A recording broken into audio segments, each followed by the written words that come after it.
Uma vez pedindo para iniciar a gravação. Estamos gravando. E depois clica 2 vezes para confirmar que você realmente quer gravar. Então, estamos gravando. Então, hoje vamos tirar dúvidas. E boa noite. E vamos fazer, antes de começar a tirar dúvidas, passar as últimas instruções para a prova.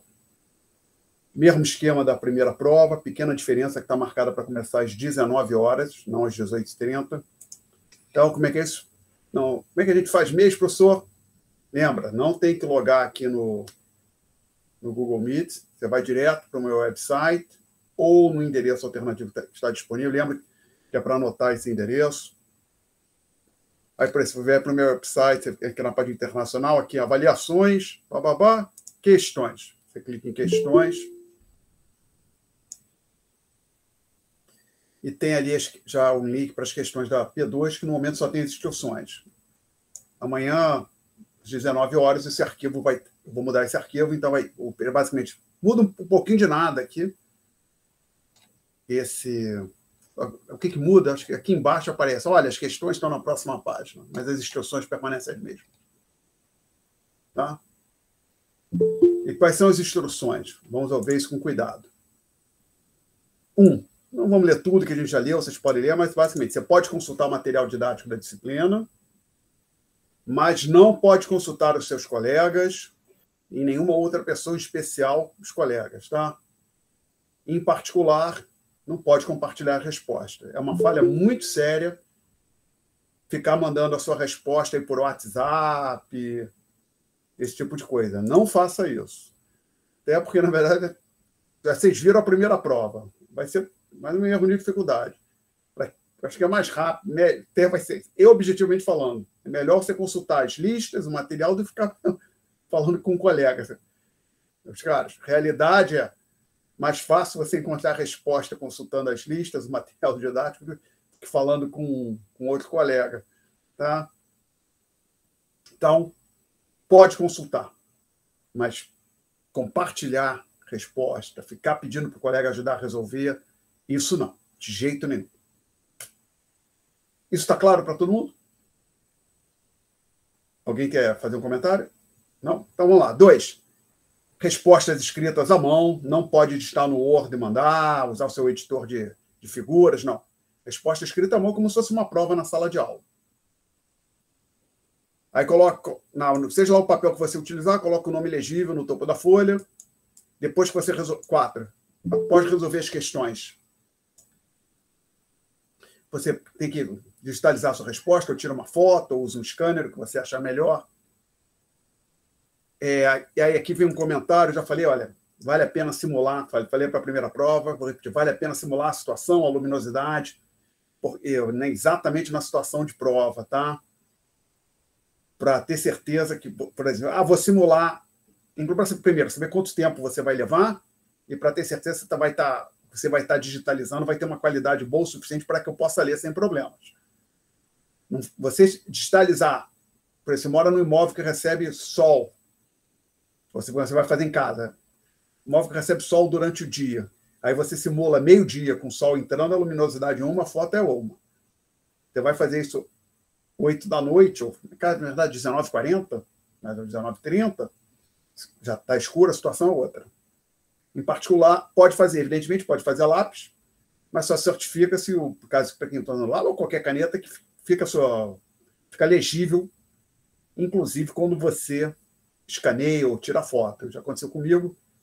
Eu descobri que quando eu escrevia com grafite HP, eu escanear o material ficava horroroso. Voltar a usar o 2B. Encerrada a digitalização, o aluno deve enviar o material, isso eu falo ali tem seco, para este e-mail aqui. Tá? Importante. A prova manda para esse e-mail é só para resolver o endereço da prova, fica tudo separado lá, que aí tem um trabalho de organizar, aluno que respondeu questão 1, aluno que respondeu questão 2, que tem que baixar todos os anexos. Então, esse e-mail é só para receber a prova.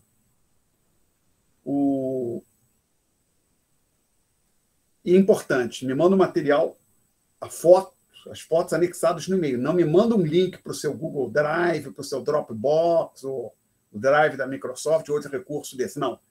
tem que mandar o material que você escaneou por e-mail. Por quê? Porque por que não botar um link? O link não é aceitável por uma simples razão. Por exemplo, no Dropbox que eu uso, o link, eu disponibilizo disponibilizo um link para a pessoa acessar um folder, ou até para um arquivo, eu posso trocar o conteúdo do folder ou do arquivo.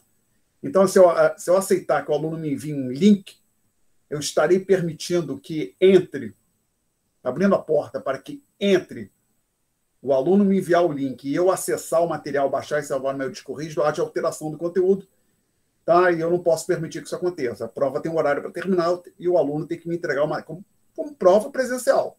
O aluno tem que entregar o material ali naquele momento, tá? Assim como, só para não haver dúvida. Prova presencial. Imagina, termina a prova, eu estou saindo, indo embora, com um pacote de provas embaixo do braço. Aí vem um aluno atrás de mim, professor, desculpa, eu pensei, quero mudar a minha questão. Aí eu abro, pega aqui a prova e altera. Eu não faço isso, não, às vezes não é permitido. Se o aluno tem o horário para entregar, para a prova fechar às 8 da noite, para encerrar para 8 da noite, o aluno entregou, não pode trocar depois desse horário, trocar o conteúdo. Primeiro, por causa do horário. E segundo, que se a prova é sem consulta, né, isso é mais presencial, que aqui a prova tem consulta, abrir até a mão para o aluno sair da sala de aula, consultar as notas, as anotações, o livro, e depois procurar o professor fora da sala de aula para alterar o conteúdo da prova. Não, não pode. Você deve mandar, preferencialmente você mande fotografias, tá? Não manda PDF. Fotografia, assim, JPG, BMP, esses arquivos usuais. Por quê? Porque eu vou usar para corrigir o mesmo software que eu uso como Quase Negro, para fazer anotações nas provas. É muito mais difícil fazer anotação no PDF. É mais difícil coordenar, escrever. Então, para quem mandar, por se descuidar e mandar PDF, eu vou corrigir a prova, vou ler, corrigir, fazer quase nenhuma marcação, muito menos que eu faria provavelmente numa prova comum, e, consequentemente, aí não tem revisão, porque quer ver, o aluno pede revisão, eu mando a prova e tem a minha correção marcada lá, o porquê que eu tirei pontos numa dada passagem, e no PDF, se for ver no PDF, não vai ter isso. Então, mandou o PDF, vai ser a nota é aquela que eu atribuí, não muda mais. Aí, 7. Cada aluno deve enviar um único e-mail, porém esse e-mail pode conter vários anexos. Então, se você escrever 2 folhas, escaneia as 2 e manda as 2 no mesmo e-mail. E o e-mail tem que ser enviado impreterivelmente até as 19h40. Por favor, atenção para este horário. Tá? Perguntas sobre essas instruções? Então, e a correção, já digo. Faz o mesmo esquema que da primeira prova. Terminado de corrigir, eu vou gravar um vídeo com os comentários, boto no YouTube, depois mando e-mail no Siga. O vídeo vai ter, no final do vídeo, vai haver instruções para pedir revisão da prova. Tá?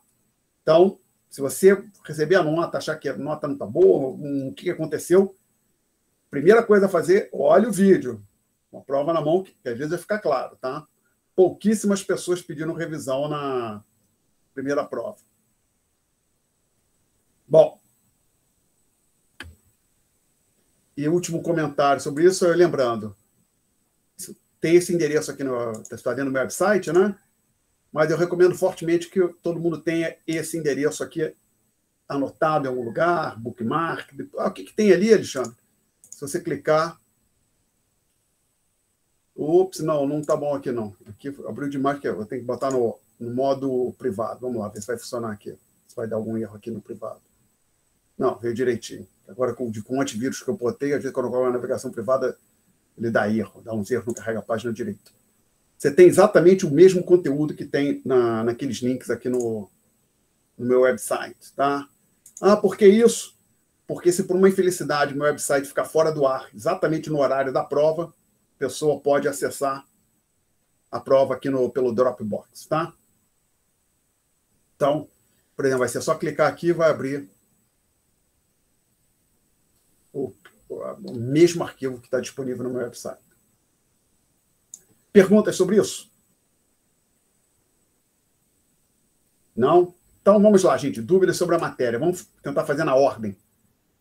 A matéria da prova são os tópicos 5, 6, 7 e 8, não é isso? Vamos conferir aqui, ver se eu não estou mentindo.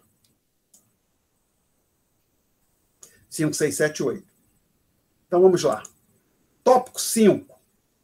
Dúvidas sobre livro, texto, notas de aula ou discussão em aula. Alguma?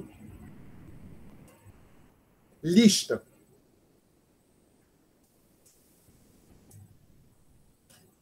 Vamos para o tópico 6. Tópico 6. Perdão, só para ter certeza. Eu estou falando sozinho ou tem algo que vocês estão me ouvindo? Confirma aí, por favor. Estou ouvindo, professor. Obrigado, Maria. Ok. Então vamos lá. Tópico 6. Eu acho que eu gostaria de fazer a lista de 6. Tá, só antes de entrar na lista, vamos ver. Sobre a discussão, o que a gente discutiu em aula, as notas de aula, o livro-texto. Tópico 6. Alguma dúvida? Então, lista. Quais são as dúvidas da lista 6? Mas só permitam, deixa eu fazer o seguinte aqui. Listas de exercícios. Lista 6. Questões para revisão. Alguma dúvida? Problemas e aplicações. Alguma dúvida? Questões adicionais. Deve ser dali a sua dúvida, né, Mariana? Na lista 6. Não, eu acho que... Eu estou olhando aqui. Eu acho que a 3 da lista 6. Mas vamos lá, está aqui no quadro. De problemas e aplicações, desculpa. A 3 aqui? Acho que sim. Tá. Ou você está com a versão em inglês, é isso? Porque na versão em inglês seria a 4, né? Não, a normal, a português. 3. Então eu preciso aqui pegar uma... Você está com o livro já aberto aí? Sim. Qual é a página? 401. Obrigado. Então, problemas e aplicações da lista 6, isso quer dizer que estamos falando, na verdade, capítulo 19 do Menkel. Isso está na página 401, a questão 3. Então, vou ler. Tem um texto longo, relativamente longo. Vamos ver o que eu... Eu acho que não é uma questão muito difícil, mas eu fico ainda com dúvida em relação à apreciação e do câmbio real, mais especificamente. Mas acho mais fácil fazer a questão logo inteira. Na verdade, eu vou te confessar uma coisa. Eu tenho dificuldade... assim, minha memória é limitada. Eu não sei de cor todas as respostas, eu não tenho capacidade de... Só fala, estou com dúvida só nessa passagem. O problema é que eu preciso da... Sim, acho melhor também para o raciocínio. Eu preciso ler a pergunta inteira e ter a resposta inteira para eu conseguir discutir um ponto específico. A minha, uma ou outra ocasião, quando é uma questão ou mais curta, ou que eu fiz muitas vezes na minha vida, e certamente não é o caso aqui, essa questão assim, então aqui eu tenho que, acho que provavelmente tem que pensar, ler tudo e possivelmente responder tudo. Vamos lá. Sim. Obrigada, professor. Nada. Então, questão 3, vamos ler aqui. Ao abordar a política comercial, ou seja, política de comércio exterior, na revista The New Republic, um economista escreveu: um dos benefícios da remoção das restrições comerciais dos Estados Unidos, a tradução aqui não está muito boa, então, basicamente é de barreiras ao ingresso, barreiras às importações, eu imagino. Tá? É a minha interpretação aqui. Então, um dos benefícios da remoção das restrições comerciais, ou seja, barreiras às importações dos Estados Unidos, é o ganho das indústrias norte-americanas que produzem bens para exportação. As indústrias exportadoras terão maior facilidade para vender seus produtos no exterior, mesmo se os outros países não seguirem o nosso exemplo e reduzirem as suas barreiras comerciais. Então, o que o economista está dizendo é o seguinte: porque... Não, acho que ele está dizendo o seguinte: se a gente reduzir dentro dos Estados Unidos as barreiras às importações, isso vai beneficiar as empresas que produzem para as empresas exportadoras dos Estados Unidos. Tá?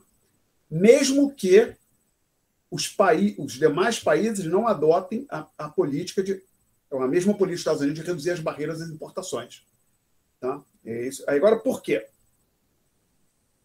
Então, o gráfico pede assim: explique dissertativamente dissertativamente, ou seja, meu entendimento da Bíblia, faz sem gráfico. Por que as indústrias exportadoras norte-americanas se beneficiariam de uma redução das restrições às importações dos Estados Unidos? Vamos lá, só achar uma coisinha aqui. PDFs que eu tenho no website, listas. Deixar o gabarito de Proma não abriu. O que está acontecendo aqui é que, na prática, apesar dele falar dissertativamente, o que na prática o que o Mencken está fazendo é usar a estrutura teórica daquele modelo de 3 painéis, ou 3 gráficos. Então, vamos ver se eu acho o gráfico aqui. Notas. Não, aí eu acho que, na verdade, melhor seria num outro canto. Deixa eu ver se aqui é aberto, abrir novamente este folder aqui. Notas.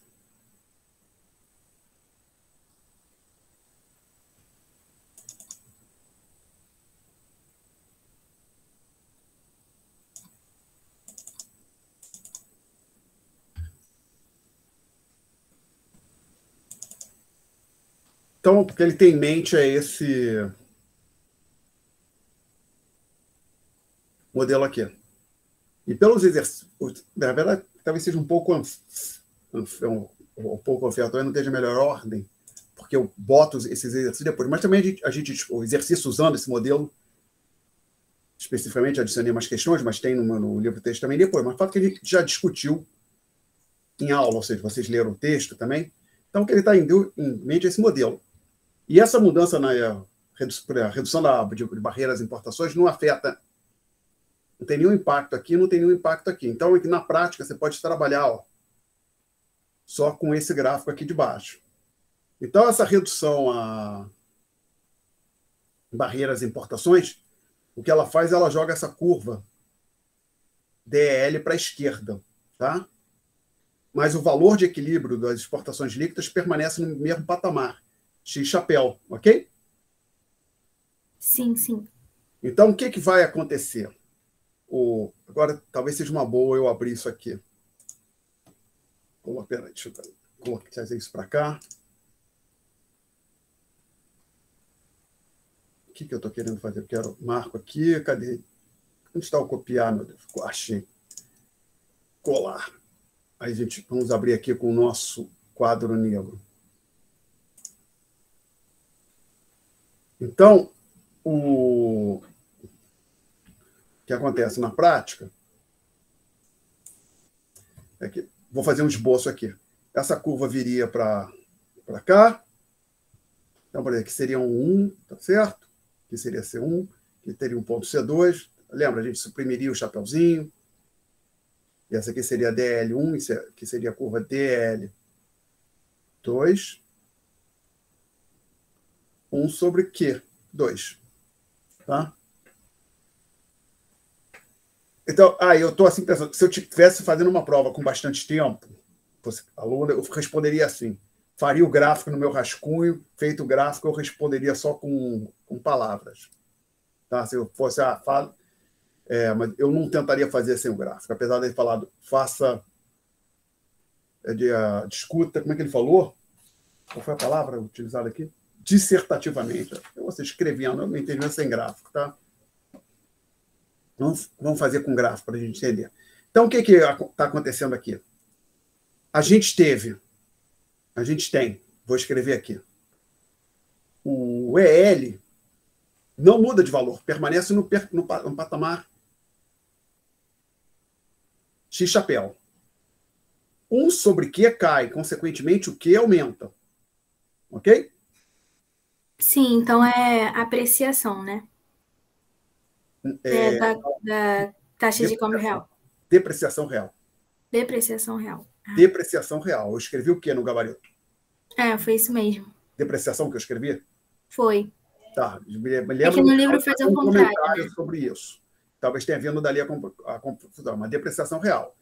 E veja bem, como não tem uma política de incentivo às exportações, nada, o que a gente sabe é que esse delta Q positivo ele induz um crescimento nas exportações. Tá? E as importações? Elas crescem também, apesar do que esse delta Q positivo puxa as importações para baixo, mas é que antes do Q aumentar, induzir uma queda nas importações, houve a política de incentivo, não é de incentivo às exportações, de reduzir as barreiras às importações, então as importações tendem a aumentar. Então, inclusive, se a taxa de câmbio real não mudasse, as importações aumentariam ainda mais. Ela aumenta um pouco menos, como pode interpretar assim, que a elevação na taxa real de câmbio diminui ou atua em direção oposta à política de redução das barreiras às importações. Então, as importações aumentam também, na verdade, terem a nova redução da mudança na política econômica, atuar numa direção, a taxa real de câmbio tem impacto na direção oposta. A gente sabe que as importações aumentam, porque, quando lembra que isso aqui, o EL, é o saldo exportação menos importação. O EL está constante. Então, se as exportações aumentaram, por exemplo, por 10 unidades, as importações têm que aumentar exatamente por 10 unidades. Então, nós sabemos também que, feito tudo isso, as importações aumentaram. Então, dito tudo isso, a ideia é que essa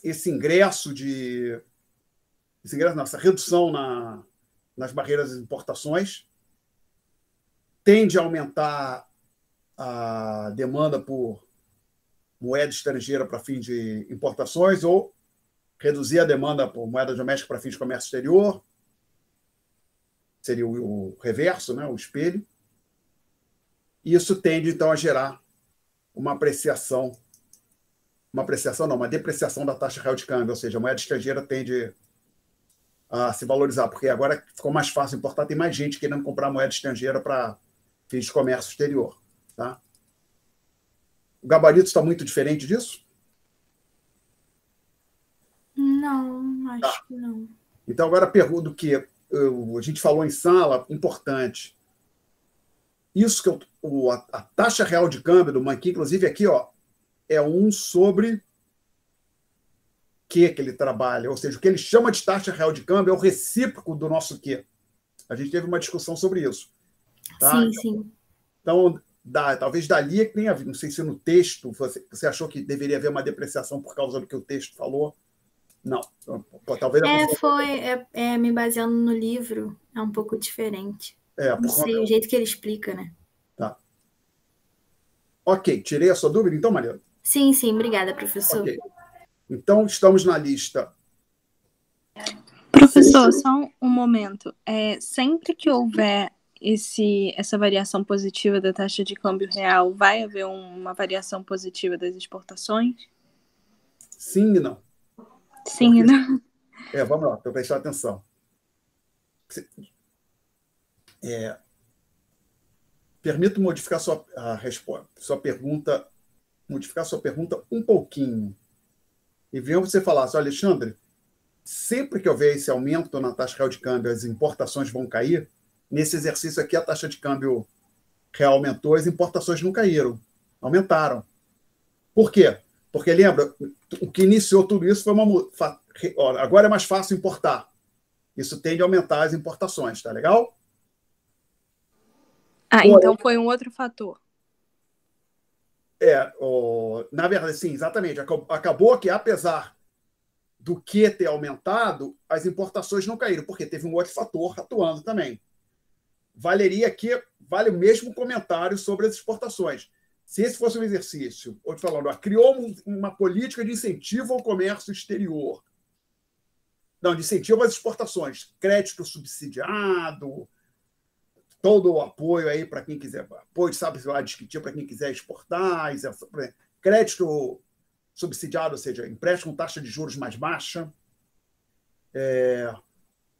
isenção fiscal, ou seja, paga menos imposto, um bando de coisa para benefício aos exportadores. Seria o exercício reverso, que a gente acharia aqui um delta Q negativo, mas ainda assim as exportações estariam aumentando, tá legal? Entendi. Então, sim, basicamente, se não tem mais nada acontecendo, um delta Q positivo, tende a aumentar vai aumentar as exportações.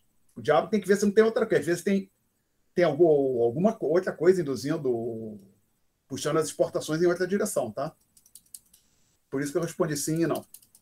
Entendi. Então tem que ser uma análise total, não tem como... Acho que sim, é basicamente...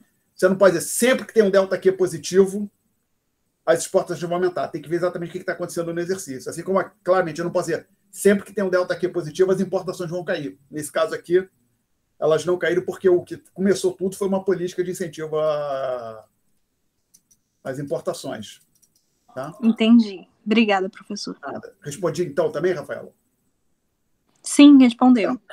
Ok, então nessa lista aqui, problemas e aplicações. Alguém tem alguma dúvida ainda? Questões adicionais.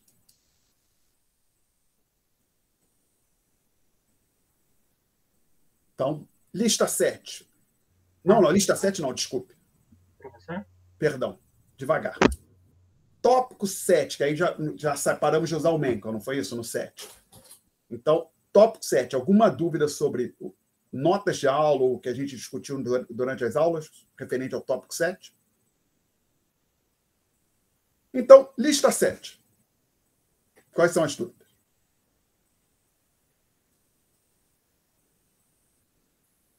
Na lista 7, eu tenho dúvida no exercício 6. Tá, então vamos lá. Alguém se pronunciou, então, lista 7. Ok, eu abri aqui.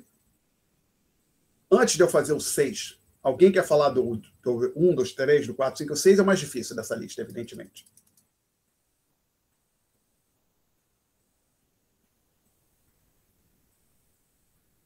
Então, vamos discutir o 6.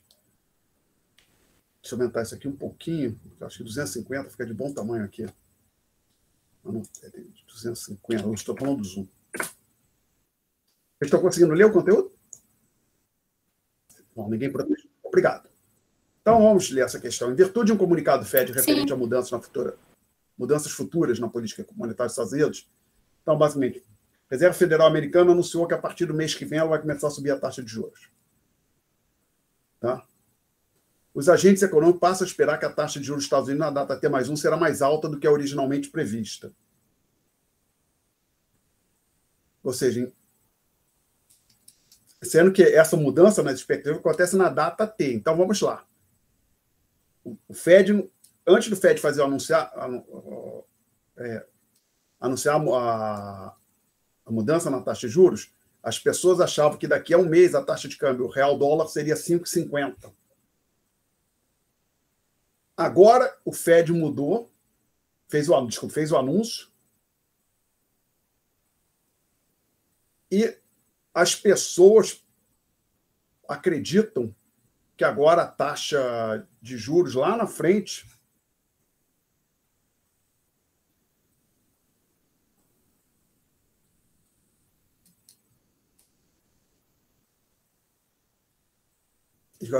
perdão.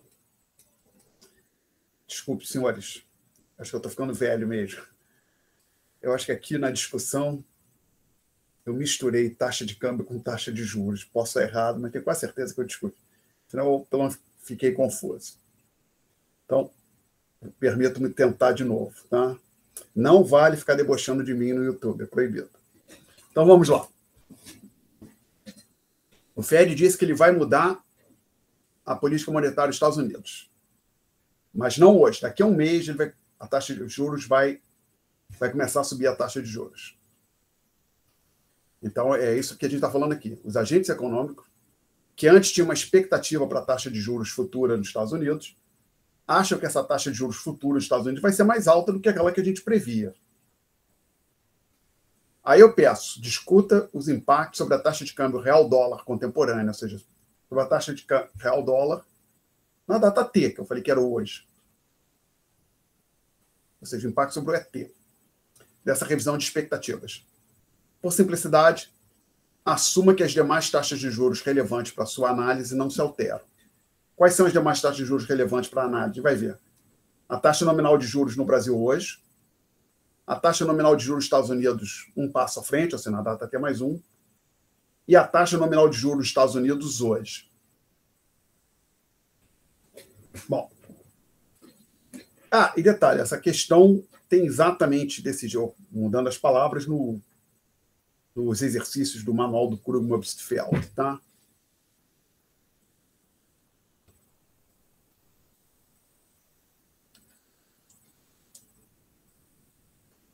Então, não, vou deixar aqui à esquerda. Vamos fazer o seguinte. Perdão, isso aqui acho que agora a gente pode fechar, porque o próximo é só a lista, vai para a lista 8, tá? Isso aqui eu abri para consultar quais eram as questões quando eu estava usando o manual do Menck. Agora já acabou o uso do Menck.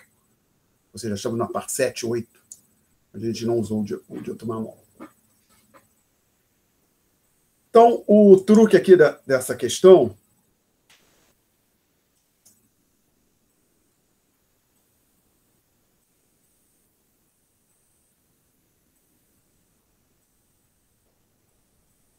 o que eu quero? Quero novo, isso.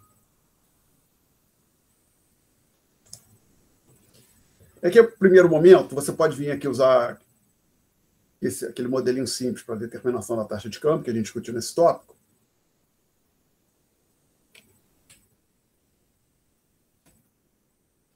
Aqui é um rascunho, hein?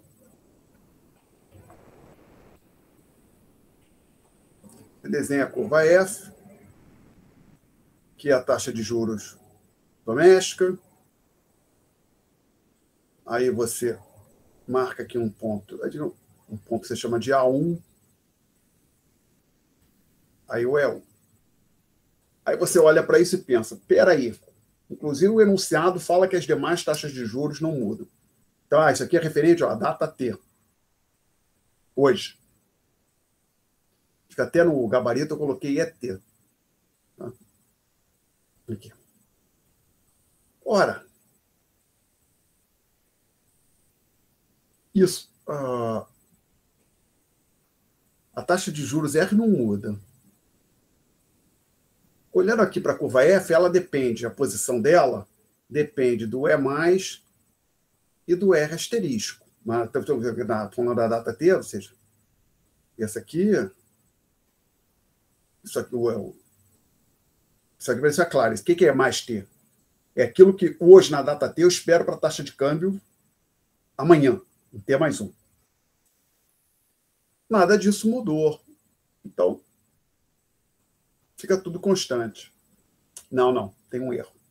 Efetivamente, o enunciado da questão fala, inclusive, para você, quando os demais taxas de juros, engloba essa aqui. O truque é essa aqui. Porque se for pensar, olha só, isso, expectativa para a taxa de juros um passo à frente, amanhã. Inclusive, numa questão anterior aqui da própria lista, a gente pediu para, olha, mexe com R asterisco, vê o que acontece com a taxa de câmbio. É a questão anterior, tá claro? Então, agora que eu estou dizendo que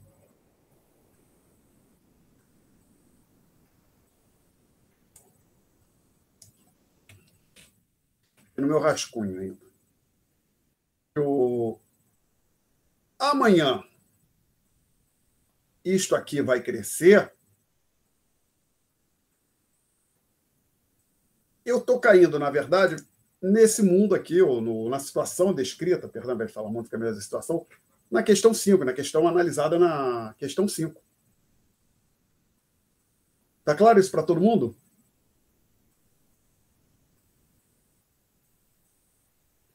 Então, a gente vai fazer o seguinte. Vamos ver o que acontece. Desculpe, ninguém falou, eu perguntei, estava claro, ninguém falou nada, estou assumindo que está ok. Vamos ver o que acontece na data T mais 1 e usar essa informação para ver o que acontece na data T. Então, vou apagar esse rascunho e começar a minha resposta. Vou analisar primeiro a data T mais 1.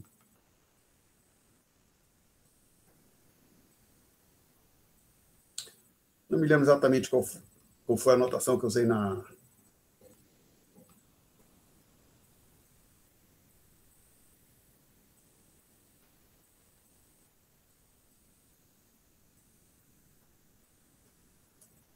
do gabarito, talvez a notação fique um pouco diferente.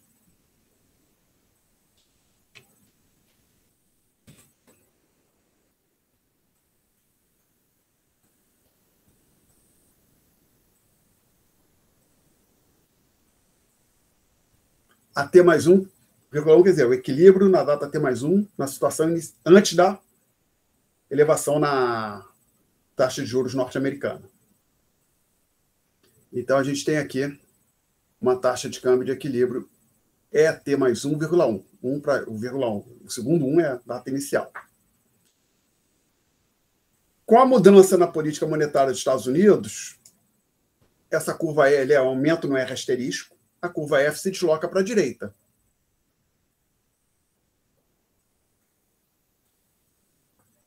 Então, até aqui eu deveria ter colocado assim, ó, FT mais 1,1, tá? E aqui seria o ponto, deixa eu colocar agora em vermelho. Aqui seria o ponto, novo equilíbrio, AT mais 1,2. E aqui a taxa de câmbio é T mais 1,2. Melhor escrever no quadro verdadeiro do que aqui, mas vamos em frente, não adianta ficar chorando. Alguém quer fazer uma pergunta até aqui? Fala. Eu tenho uma pergunta, professor. Por que seria E e não sobre E? Porque eu estava fazendo nas anotações e eu vi que quando você coloca 1 sobre E, seria para não haver ganhos de arbitragem. Porque nesse caso a gente colocou E só. Bom, E e 1 sobre E é o recíproco de E.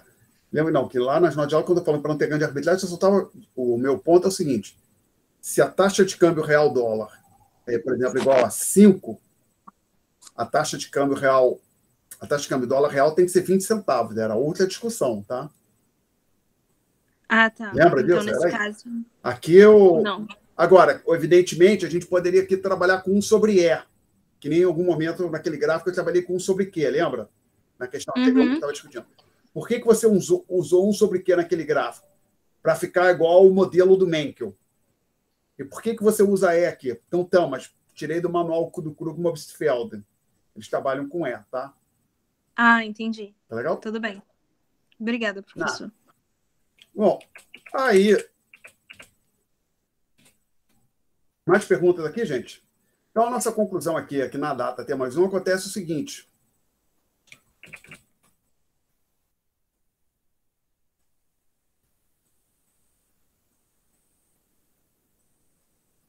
Em equilíbrio, o valor de equilíbrio da taxa de câmbio aumenta. Então, até colocar aqui essa marcação assim, 1. Que quem é que está por trás desse movimento 1 é o delta R T mais 1, ou seja, a elevação que vai acontecer daqui a um mês na taxa de juros norte-americana. Tá? E agora na data T. Agora eu vou usar essa informação aqui para ver o que acontece na data T.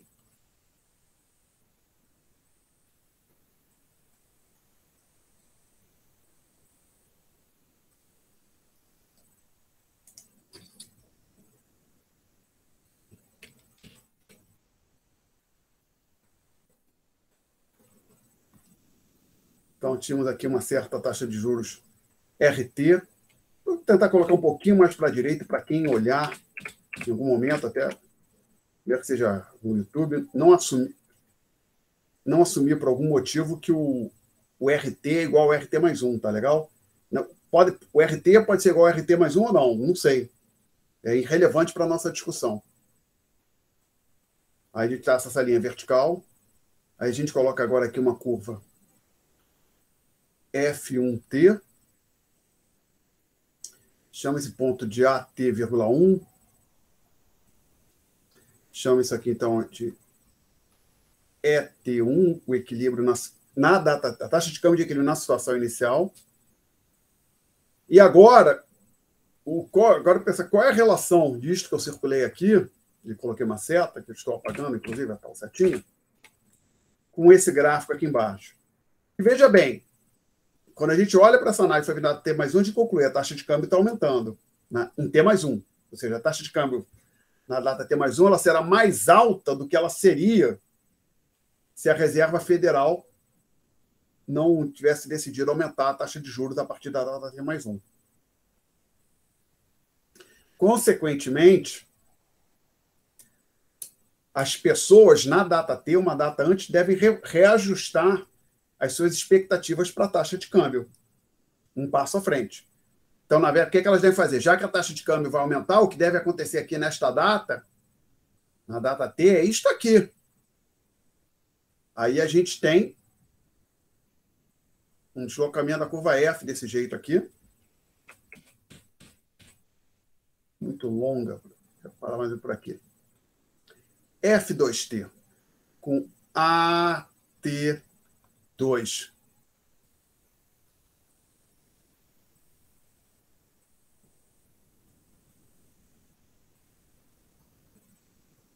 Aqui vai ser vírgula 2, tá? Ficou parecendo vírgula 2. Pronto. E aí a gente conclui. E só para não haver dúvida. Esse movimento aqui que eu vou chamar de 2, esse movimento 2 é causado justamente por esse delta mais positivo, que é decorrente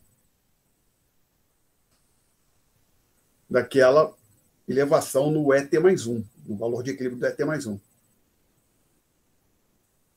Então, a nossa conclusão é que o delta ET cresce, ou seja, há uma desvalorização cambial hoje, na data T. Tá? Feita essa discussão, só antes de eu conferir o quão diferente isso está do meu gabarito. Não, o gabarito é aqui. Outro arquivo.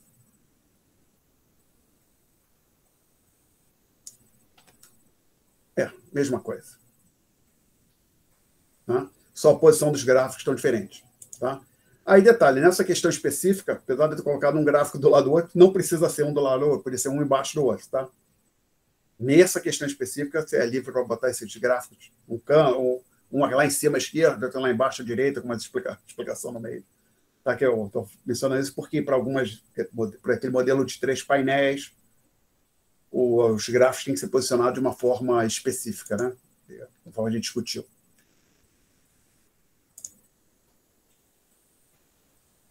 Perguntas? Foi a Tamires que pediu essa questão, não foi, Tamires? Foi sim, agora eu entendi melhor. Obrigada. Tá? Ok. Então,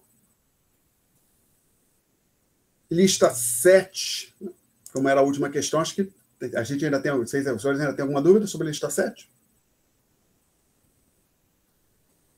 Então, vamos passar para o tópico 8. Vamos lá, tópico 8. Alguma dúvida sobre a discussão em sala? Ou as notas de aula? Lista 8, dúvidas?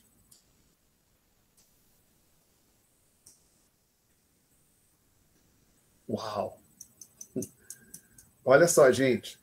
Eu não vou inventar dúvidas, não. É melhor vocês terem dúvidas e perguntar. Aproveitar a oportunidade para perguntar. Com sorte, vocês perguntam que vai cair na prova. Agora, lista 8, vocês não vão fazer pergunta, não, gente? Então, sobre o que vocês querem falar? Agora, fique à vontade para apertar qualquer coisa. Se você quiser fazer pergunta sobre a matéria, como parece que ninguém tem dúvida, no que eu puder responder. Tá?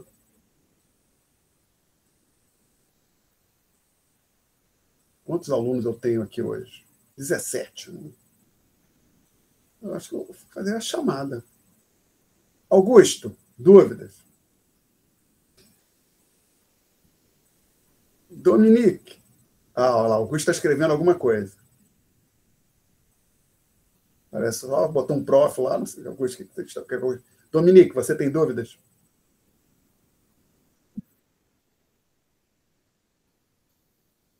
Olha, professor, eu acho que esses últimos tópicos eu não consigo nem formular uma dúvida, porque, assim, estão bem abstratos para mim ainda. Não tem muito tempo não, hein, Jorge? É isso.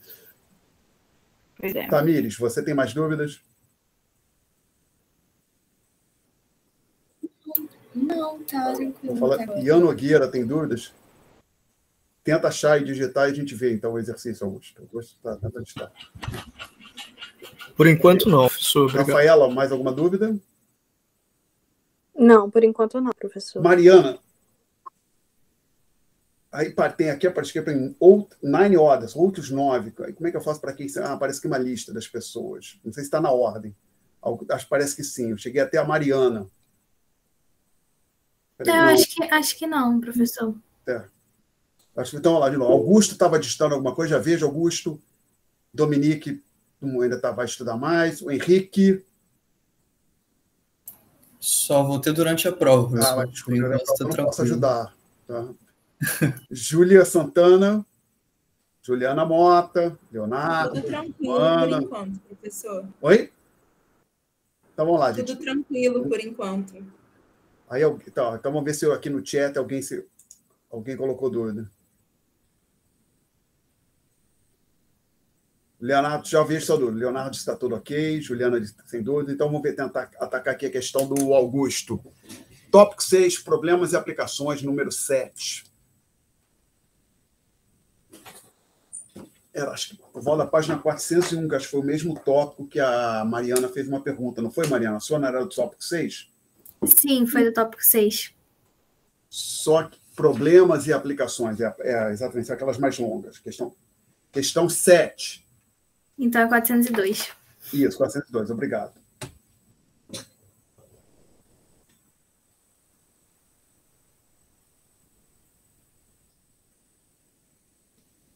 A questão 7, vou ler aqui a questão. Supõe que as taxas de juros aumentem em toda a Europa. Explique como isso afetará o investimento externo líquido dos Estados Unidos.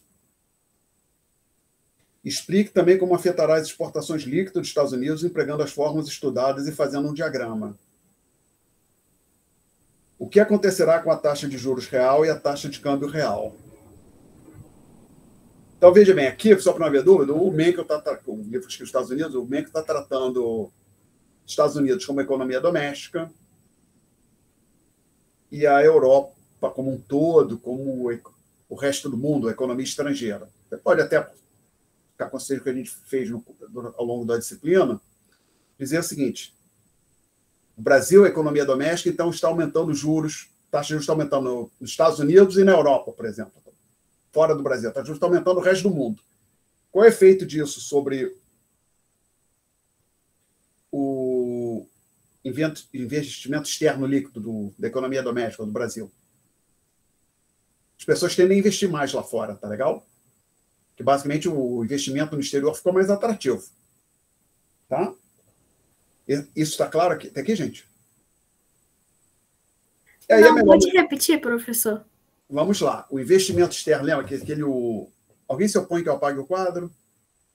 Não. Então,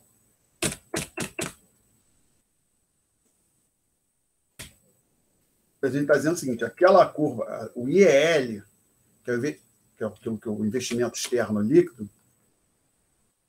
ele tende a aumentar, ou seja, fixada a taxa de juros no Brasil, agora que as taxas de juros estão mais elevadas, que os brasileiros, nos Estados Unidos, né? Os brasileiros vão passar a investir mais nos Estados Unidos. Ok? Então, uma das coisas que a gente está falando, aquele gráfico de 3 painéis, aquela curva IEL que a gente aparece aqui à direita, lembra? Isso é um rascunho, hein? Ela se desloca desse jeito aqui, ó. Tá? Ela tem um deslocamento aqui para a direita. E aí a gente discutiu um exercício, porque na verdade vamos usar até o mesmo gráfico do exercício que a gente fez, na verdade o exercício de fuga de capitais, nas notas de aula. Teve a discussão, eu falei, a curva IT também se desloca para a direita, nesse gráfico aqui.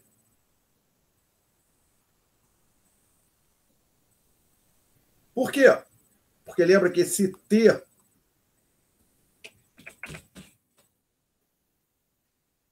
é igual ao IEL, não, desculpa, o I, no sentido de contas nacionais, de investimento em capital físico, mais o investimento externo líquido. Então, quando o IEL aumenta, tem um impacto sobre muda a posição da curva T. Deslocamento para a direita, assim como aqui, inclusive eu mencionei, falei que no livro, quando discutiram um exercício que a gente fez em sala, não tiveram cuidado suficiente, que eu falei, olha, a magnitude do deslocamento tem que ser a mesma. Então, eu estava dizendo o seguinte, estou fazendo com régua, essa distância horizontal verde aqui, ó, mensurar a distância na horizontal dessas duas retas, por igual a 10, a distância em vermelho aqui tem que ser 10. Um gráfico que a pessoa tem que ter cuidado na hora de desenhar, tá? Bom, aí, se eu não estiver confuso, perdão, a melhor maneira de atacar, e vamos ver se eu tenho razão, é com essencialmente é o mesmo, graficamente é a mesma coisa que a gente falar em fuga de capital. Que a gente teve uma discussão nessas notas de aula, em aula, usando as notas referentes a esse tópico. Não, eu quero esse aqui.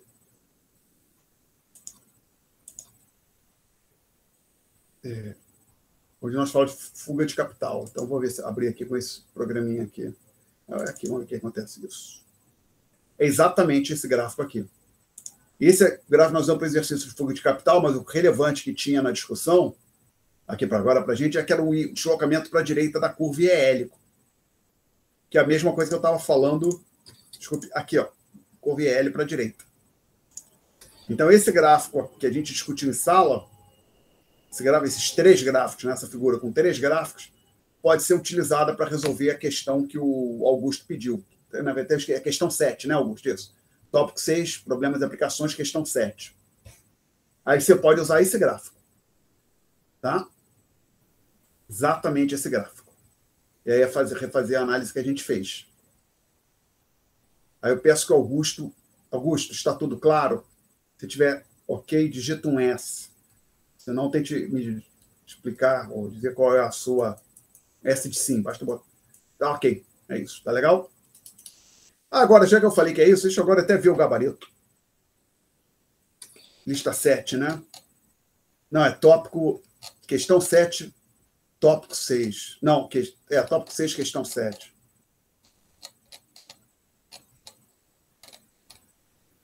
Questão, problema, porque 1, 2, 3, 4, 5. Ó, aqui desloca as curvas IL e T para a direita. Os dois deslocamentos vão ser da mesma magnitude, tá? A gente já discutido em aula. Resultado, ΔR positivo. Vamos ver aqui. ΔR positivo, olhando aqui para o que a gente vê. ΔEL positivo. Olhando aqui o X1 para X2. ΔL positivo também, ó, aqui X1 para X2.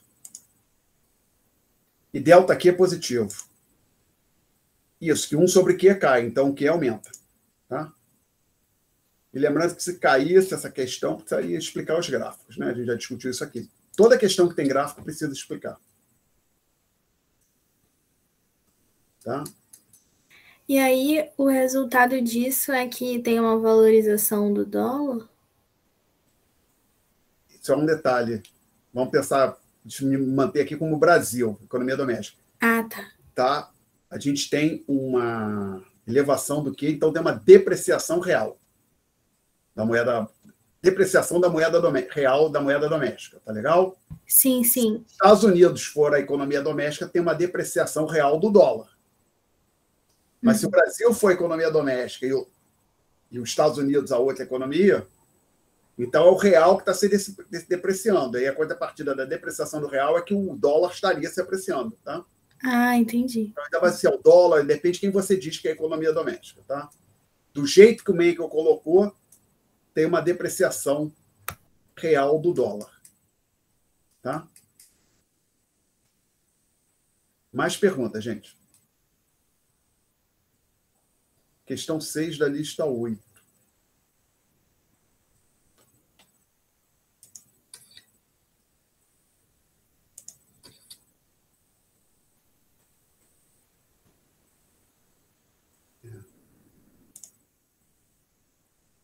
só ver uma coisa aqui. File, Insert Files. Tem que achar que é lista 8. Lista.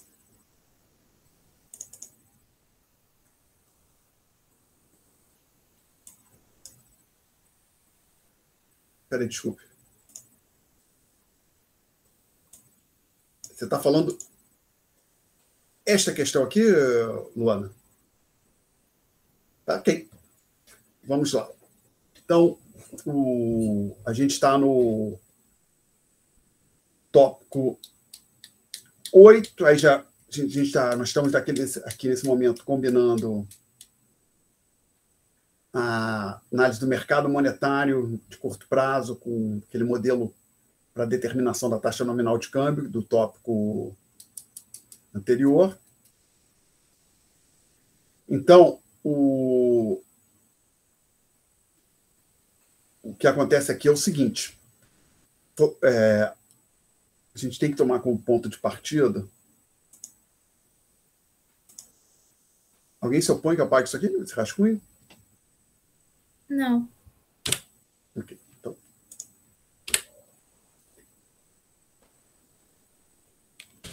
Então, vamos lá.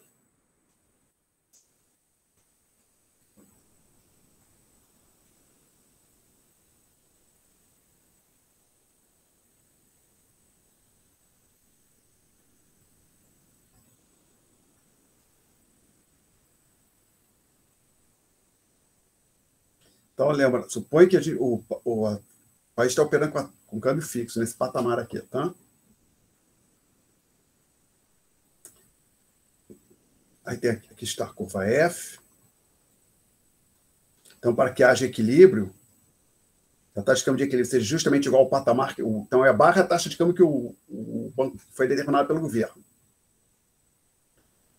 A taxa de juros tem que ser em equilíbrio, tem que ser essa aqui. Por que eu botei R asterisco aqui? Porque lembra, a nossa condição para equilíbrio no mercado de câmbio é que R seja igual a R asterisco mais E mais menos E sobre E. Mas se o câmbio está fixo, o E mais é igual à própria taxa de câmbio fixo. E o E também é igual a qualquer valor fixo. Então, essa fração é igual a zero no regime de câmbio fixo. Consequentemente, a condição de equilíbrio é que R seja igual a R asterisco. Tá? Aí a gente coloca aqui a curva de demanda por moeda. Projeta essa taxa de juros de equilíbrio para cá. E para a gente ter equilíbrio, a oferta de moeda tem que ser dada por esse valor aqui, que eu vou chamar de M1 sobre P.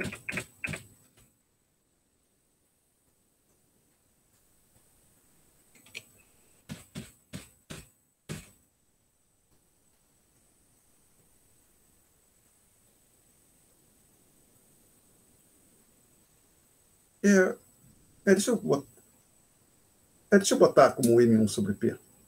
Então, aqui seria o que nós chamamos de ponto B1. E aqui o que chamamos de ponto A1. Tá? E perdão, aqui normalmente eu esqueci. A gente coloca uma linha cheia, né?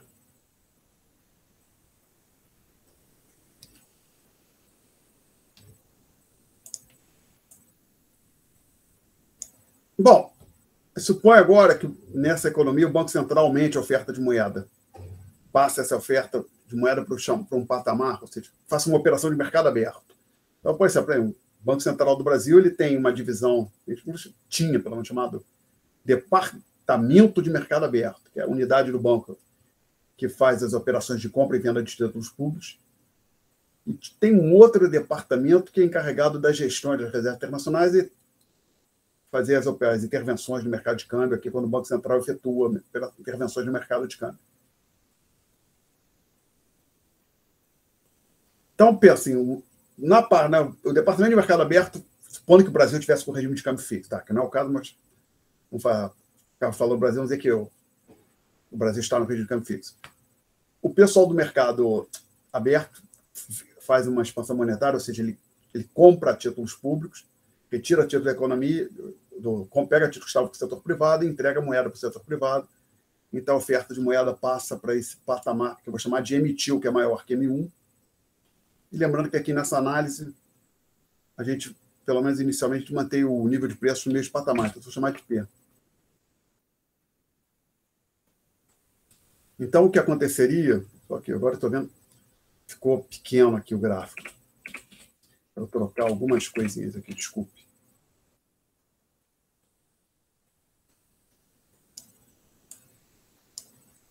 Zoom. Ver se consigo estender isso aqui. Mais um espaço. Pronto. M. Tá dando para ver ainda, não tá, gente? E isso aqui. Agora tentar botar o patamar que eu chamo de M-TIL. Sobre o P um pouquinho mais para cima.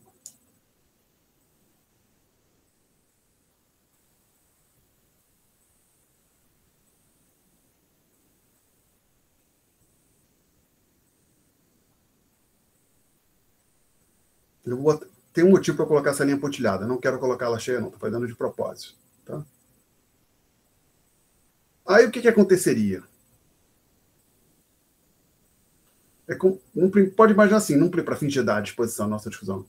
A economia atingiria que é um semi-equilíbrio aqui nesse ponto B-TIL com essa taxa de juros R-TIL. Tá?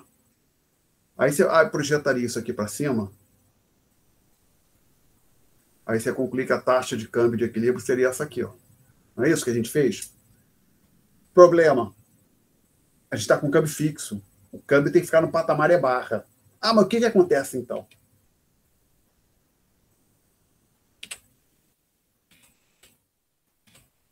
Pensa assim, por um momento a taxa de câmbio, assim, o Departamento de Mercado Aberto do Banco Central acabou de fazer a operação, expandiu a oferta de moeda, isso já induziu uma queda na taxa de juros. Na hora que a taxa de juros cai, começa a entrar mais capital no país. Tá? E quando tem muito capital entrando no país... Não, estou falando o contrário. Desculpe. Perdão.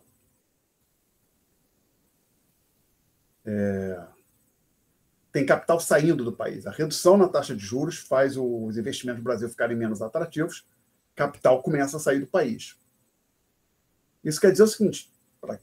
se esse desejo dos investidores retirarem recursos do Brasil, requer que eles se desfaçam de títulos do Tesouro Brasileiro, comprem dólares e mandem esses dólares para o exterior. Né? Ora,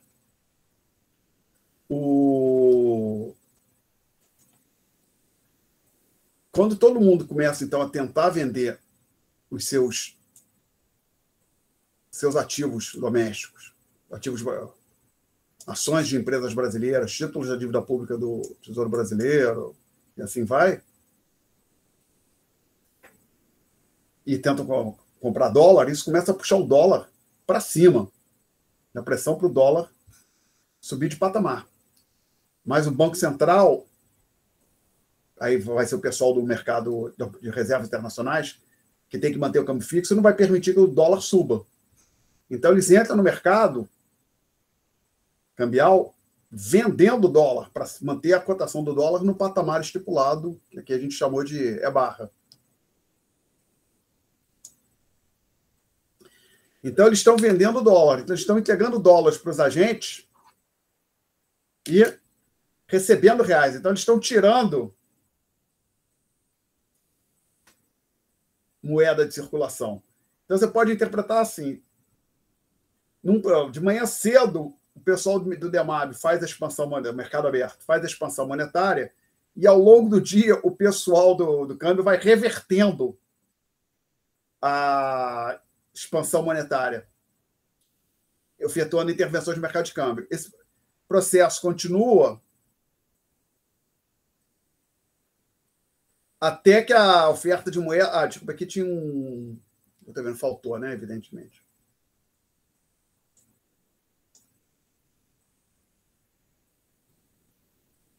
E aqui seria uma curva, essa pontilhada, seria uma curva S-TIL. O processo continua até que a oferta de moeda volte a ser dada pela reta S1. Pode ser. E a gente volte para o equilíbrio no ponto B1 com a taxa de câmbio R asterisco. Tá legal? Então, o que aconteceu? A oferta de moeda que o Banco Central tentou expandir teve que retornar para o patamar anterior. Então, o Banco Central não controla a oferta de moeda.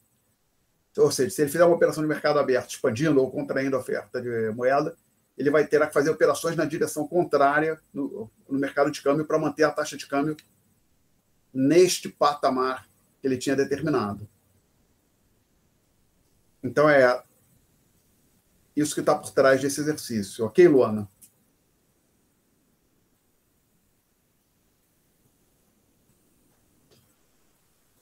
Ok, Luana disse que sim. Agora, ver uma coisinha aqui. Atenção.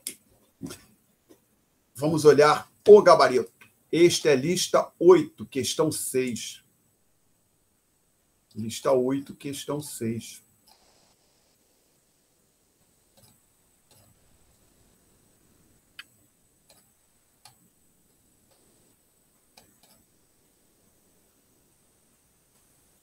É esse um pouco diferente, mas é esse gráfico aqui, tá? É um pouco melhor. Aquilo que eu tinha chamado de tio no quadro negro, aqui eu estou chamando de linha, tá? E aqui eu tinha colocado 1, não coloquei. Subscrito 1 aqui no M, tá? E aqui chamado A1, B1, deixei só A e B, tá?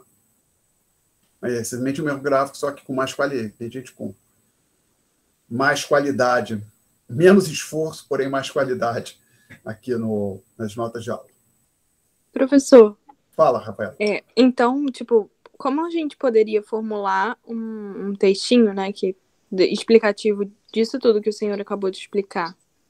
Porque eu não sei muito bem como eu explicaria em um texto. Eu tentaria seguir aquele roteiro fazendo uma pequena adaptação, porque não são curvas iniciais. A explicação ficaria um pouco mais longa, né? Mas eu começaria, olha, antes da expansão monetária, as curvas relevantes no mercado de câmbio, ilustrado no gráfico superior, são F e a reta vertical. A gente tem o equilíbrio no ponto A, a taxa de câmbio é barra, que é aquela determinada pelo governo. Ao passo que no mercado monetário as curvas relevantes são SD, o equilíbrio correndo no ponto B. Tá? Aí você diz assim, aí eu usaria essas duas setinhas, talvez quisesse numerar as setinhas.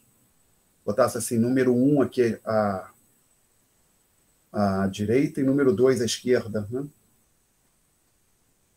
Eu diria, devido à expansão monetária, a oferta de moeda se desloca para a oferta de moeda aumenta de M para M', temos uma nova curva de oferta de moeda, que é uma curva temporária, S'. Pois, com essa nova oferta de moeda, o mercado de câmbio atingiria um equilíbrio, ou um semi-equilíbrio. Talvez o que seria, eu não usaria a palavra equilíbrio, com essa nova oferta de moeda, por exemplo, o mercado de câmbio atingiria um equilíbrio temporário no ponto B', com a taxa de juros R'. Porém, com essa taxa de juros R', capital começa a sair do país. Como a taxa de juros R' está abaixo do patamar R asterisco, e o câmbio está fixo, capital vai sair do país, os agentes começam, para que esse processo requer que os agentes comprem dólares, isso tende a fazer com que o valor da taxa de câmbio do E aumente. Como o Banco Central está operando no regime de câmbio fixo, ele tem que entrar no mercado vendendo dólar para segurar a cotação do dólar. E aí, na hora que ele começa a efetuar essas intervenções, ele está vendendo dólar, aí você não precisa escrever, mas você pare, ele está entregando dólar para os agentes, está recebendo reais. Ele começa a contrair oferta de moeda. Então, você diz, essas operações cambiais começam a reverter a expansão monetária. Esse processo continua até que a oferta de moeda se desloque de S' de volta para essa, que tem que parecer 1, 2, conforme ilustrado pela seta 2, alguma coisa assim. Então, verificamos que, encerrado o processo de ajuste, a economia, o mercado monetário retorna ao equilíbrio inicial, que é o ponto B, ao passo que no mercado de câmbio o equilíbrio sempre se deu no ponto A. Tá? E aí a conclusão, verificamos então que ao tentar efetuar a expansão monetária, através de uma operação no mercado aberto, o Banco Central foi obrigado a revertê-la por meio de intervenções no mercado de câmbio, com o intuito de manter a taxa de câmbio no patamar estipulado. Tá? Entendi, professor. Eu só estava confusa, né? Como eu poderia frisar a questão do papel dos agentes que compravam dólar, mas agora eu... acho que em algum momento, exatamente no meio da explicação, você tem que explorar essa diferença do R' para o R asterisco, né? Uhum. E como a taxa de juros no Brasil está relativamente baixa, o patamar que ela deveria atingir R asterisco, para que houvesse equilíbrio no mercado de câmbio, capital tende a sair do país. Né? Ok? Ok, obrigada, professor. Leonardo estava indo embora. Boa noite, Leonardo. Mais perguntas, gente? Mais perguntas? O senhor poderia fazer a próxima questão, a 7 da lista 8? Espero que sim.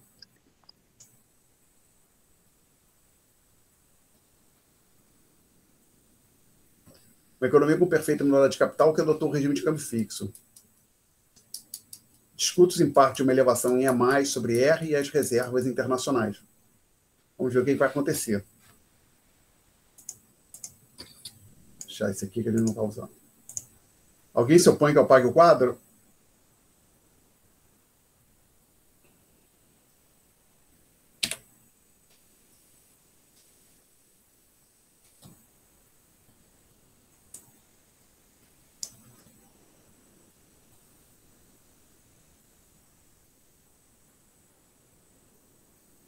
Lembrei de uma coisa importante, hein, gente? Já falei em sala.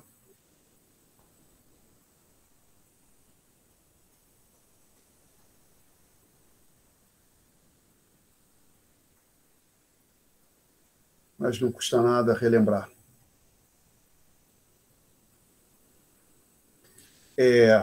Um problema que surgiu com essa prova online, que antes não existia no mundo real, antes da pandemia, como a prova é com consulta, inclusive às vezes tem uma questão muito parecida com a da lista, aí o aluno fica tentado, por cada explicação do gráfico, vocês já perguntaram, simplesmente copiar a minha explicação. Não pode, tá? Faça a explicação com as suas palavras. Todo mundo entendeu isso? Sim, professor. Tá? Então, assim, caiu uma questão igual ou quase igual, aqui a oferta de moeda aumenta, agora está diminuindo, então vou só trocar, copiar ou só trocar, onde aqui o E aumenta, o E diminui.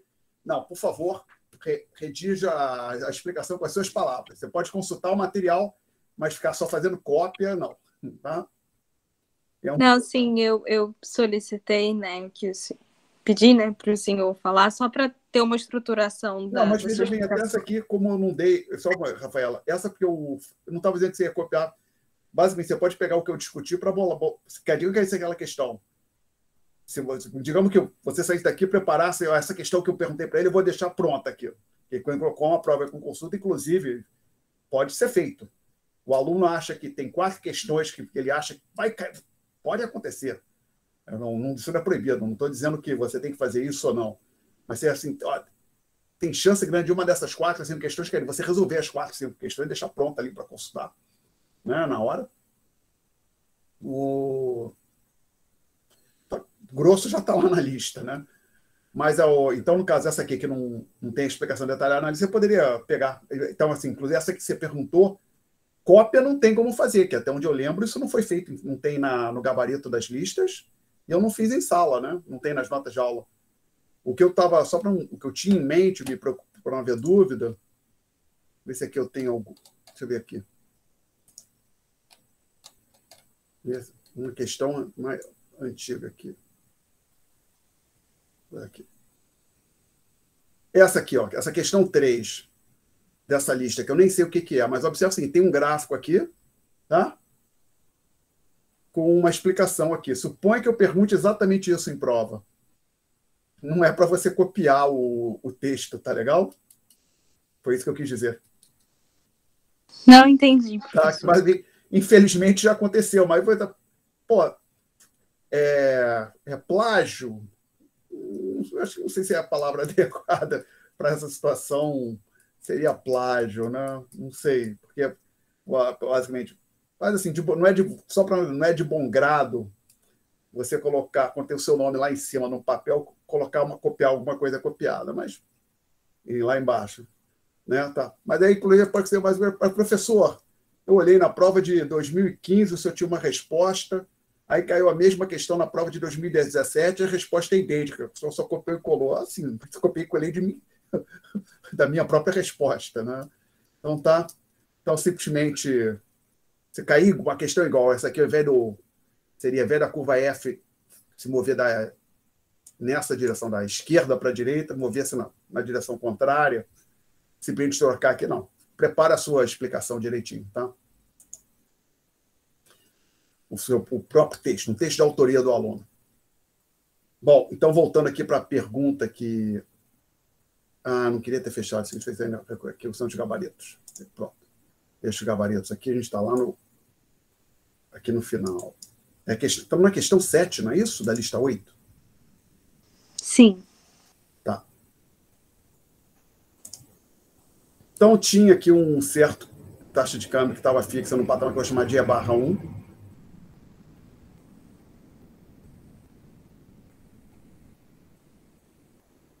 Aí temos aqui uma curva F.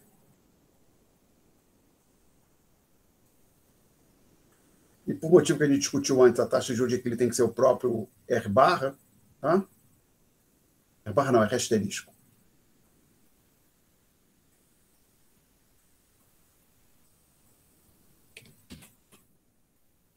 Aqui a curva de demanda por moeda. Então, a curva de oferta de moeda que está passando exatamente aqui.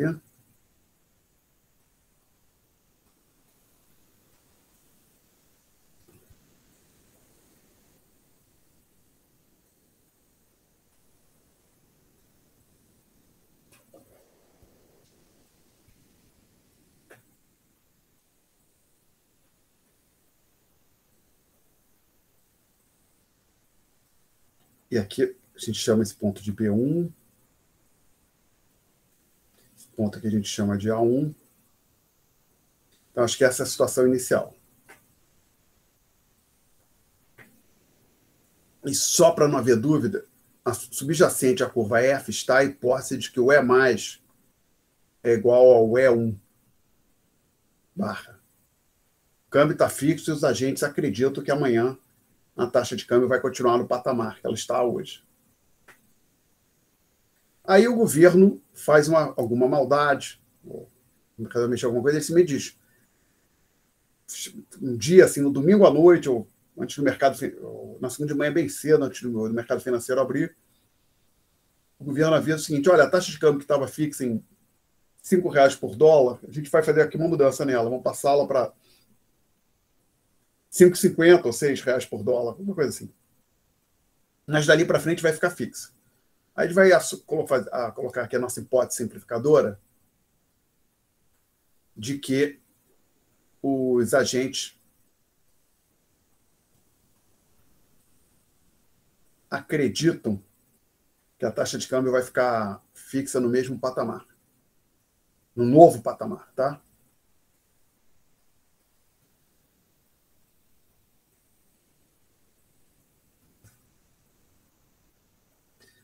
Aí o que acontece?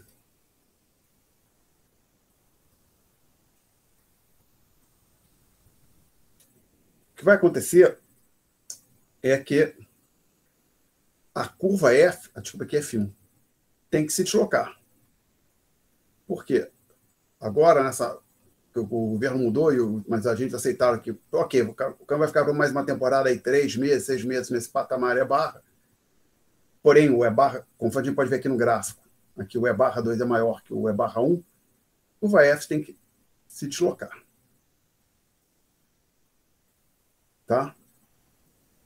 E a gente sabe que em equilíbrio,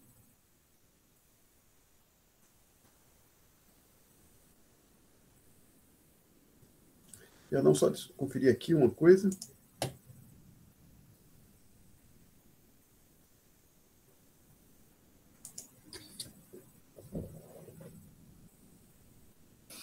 A taxa de juros que ele vai ter que ser o R barra, barra não, R asterisco. Então a nova curva F tem que passar exatamente aqui. Espero que eu esteja fazendo isso correto. E o meu ponto de equilíbrio é aqui. Tá?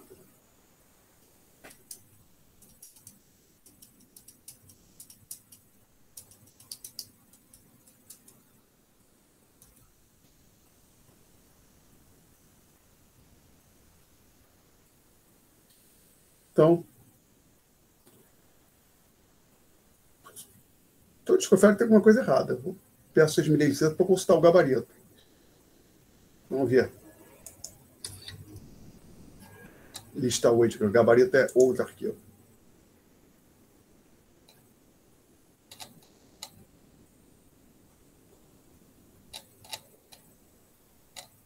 É a 6, a questão 7. Eu fiz mais coisa aqui. Por quê?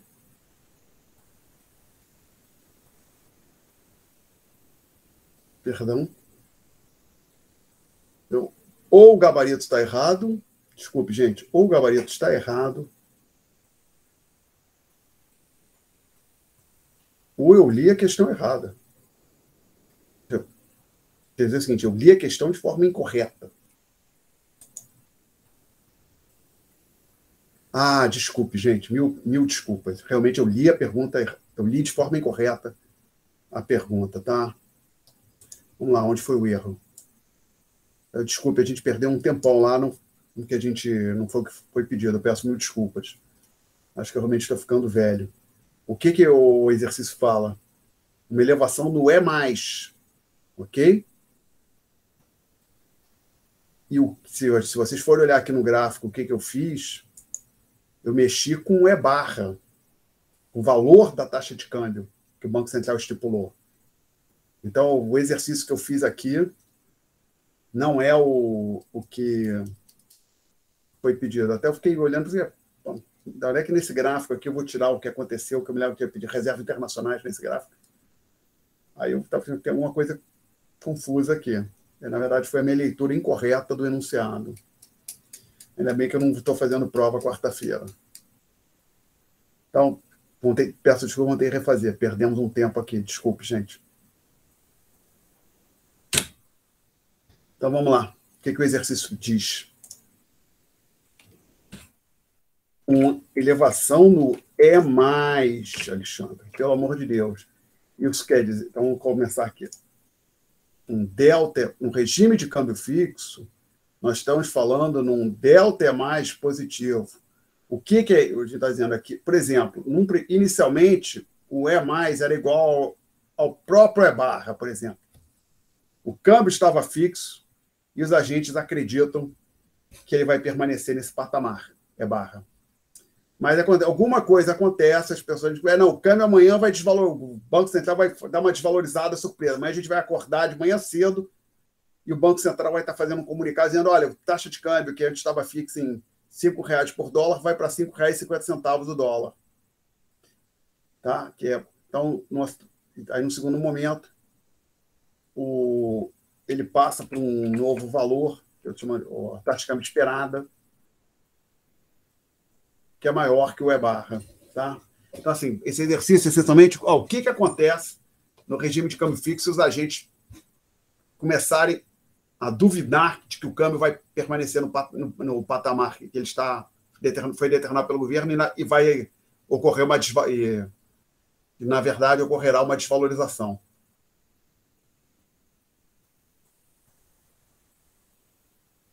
A gente usa esse esquema gráfico aqui. Vou botar um pouco mais para a esquerda, que sobra um espaço ali à direita para a gente encher.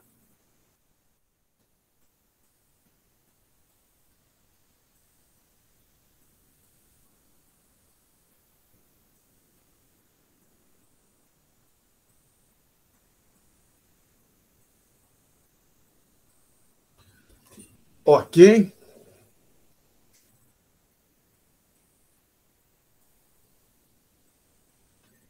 vamos nós. Então, tem o câmbio fixo aqui no patamar é barra.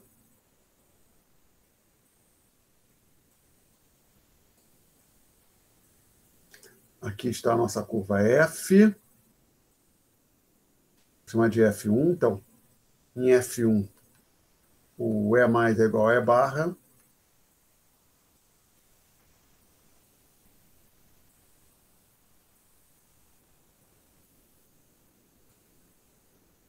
E a taxa de juros de equilíbrio tem o próprio R asterisco.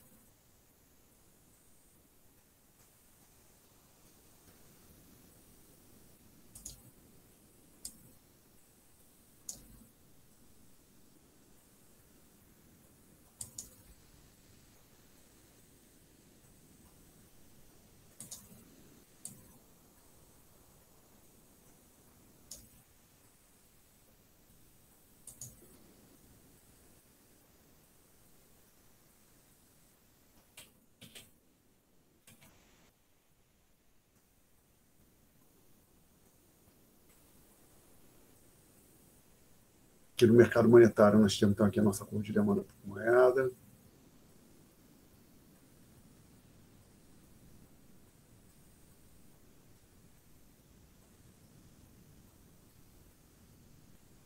A oferta de moeda. Não, está errado. A taxa de juros de equilíbrio tem que ser essa aqui, que eu coloquei, ó. Então, o que eu vou ficar mais fácil aqui? Fazendo Ctrl T, projetar aqui esse sujeito para cá. A oferta tem que passar exatamente aqui.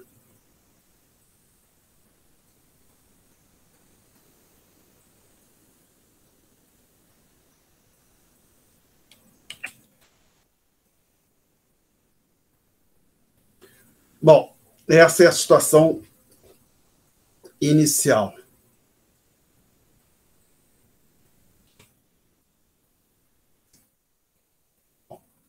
Aí, os nossos agentes maldosos passam a duvidar do nosso governo bonzinho.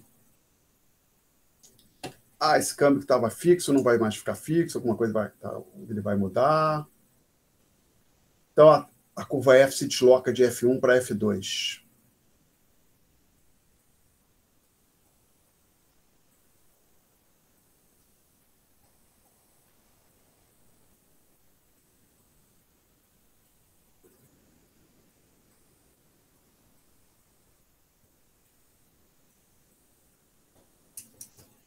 Bom, aí as pessoas vêm com a primeira tendência pode ser usar vai ver o que a gente fazia com o câmbio flutuante, e vem dizer, o equilíbrio passa então a se dar aqui, ó, nesse ponto A2. Não.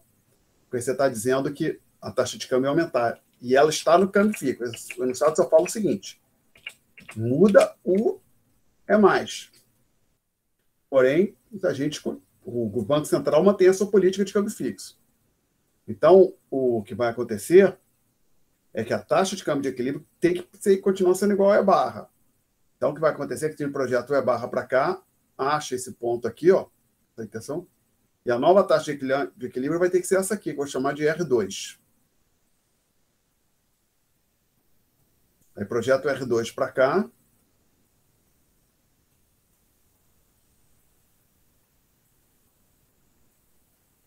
E aí você tem, então, um M2 sobre P. Tá? Aqui é o ponto P2. Esse ponto aqui chama-se A2. Tá?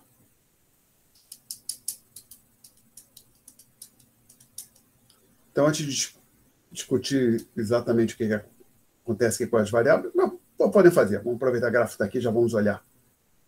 Então, vamos lá. Taxa de câmbio não muda. A taxa de juros de equilíbrio.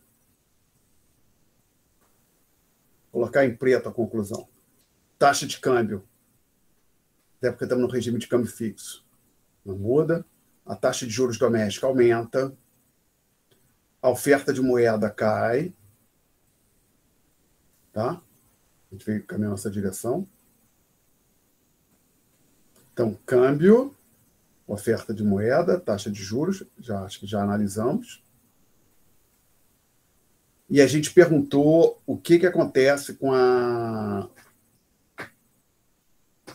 as reservas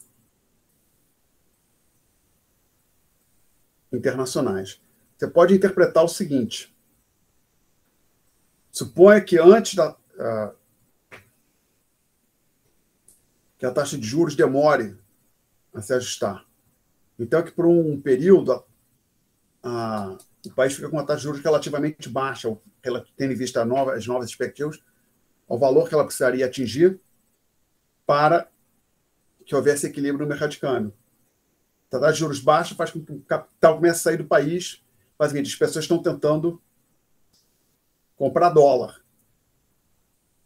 Mas isso tenderia a puxar a cotação do dólar para cima. O câmbio está fixo, o Banco Central tem que entrar no mercado de câmbio, comprando dólar. Vendendo dólar. Tá legal? Que as pessoas estão querendo dólar, então ele entra no mercado de câmbio vendendo dólar. Ele entrega dólares para os agentes e retira moeda de circulação. Então, o que ele está falando é desse deslocamento aqui. Esse deslocamento 1 é devido a intervenções do Banco Central no mercado de câmbio para manter a taxa de câmbio no patamar desejado. Tá? Então, na verdade, o que está acontecendo, ele está comprando dólares, então as reservas internacionais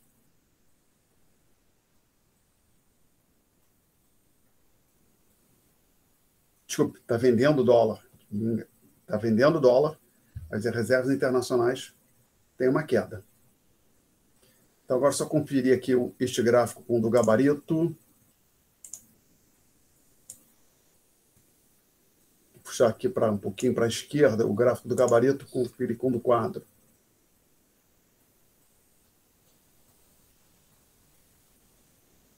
Mesma coisa. É isso. Tá? Ok.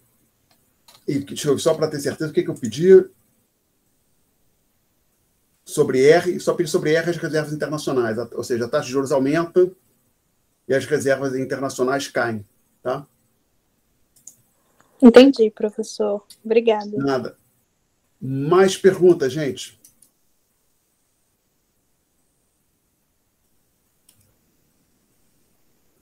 Não temos perguntas? Uau. Então, vou interromper a gravação. Ó, a última chance de aparecer no YouTube nesta disciplina. Alguém quer fazer pergunta? Vou parar a gravação.